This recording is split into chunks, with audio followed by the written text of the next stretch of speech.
Hi, this is Alex from phpacademy.org, back with another video for the new Boston.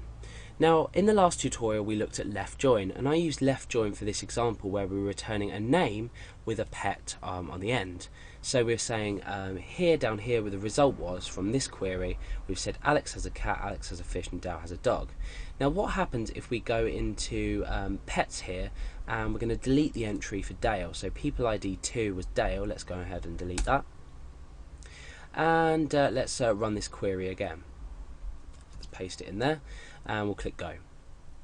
Now you'll see that we've returned Dale and null next to pet. So this is useful, the left join is useful for returning the name of the person, because the table we used on the left was the name, even if there are no values in pet. So what we've essentially done here is said even if there are no entries in the right table, which is pet, still return the name of the left hand side table, which is name. Now the reason this is useful is because in PHP, if we were to run this, we'd need to know if the user had no pets at all. This would save us using PHP num rows, because we would just say if the pet equals null, then obviously this user has no pets whatsoever.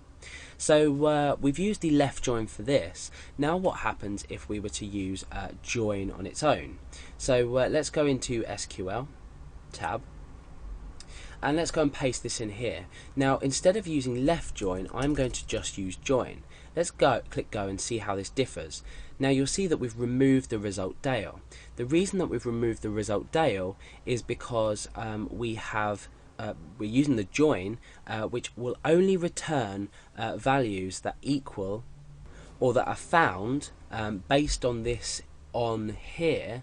So we're saying if people ID equals pets.peopleid, so we're returning using the join only values that exist in each table. So we're not saying does it only exist in the left table or does it only exist in the right table.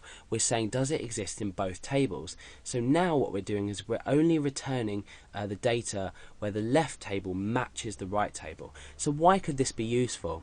Well, we might want to, inside of our PHP program eventually, when we're executing this query or running this SQL query, we might want to say we only want values where someone actually has a pet.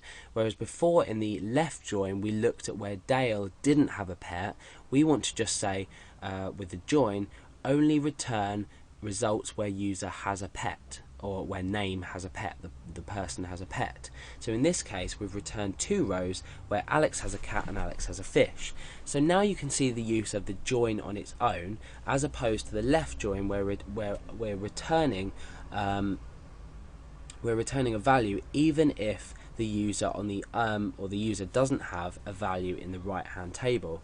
So this on is really important because what we're doing is we're making the comparison at this point. So the comparison could be any operator, but for now it's people.id equals pets.peopleid. So we're matching from the left and the right, and if we don't match, we're not returning the values with the join.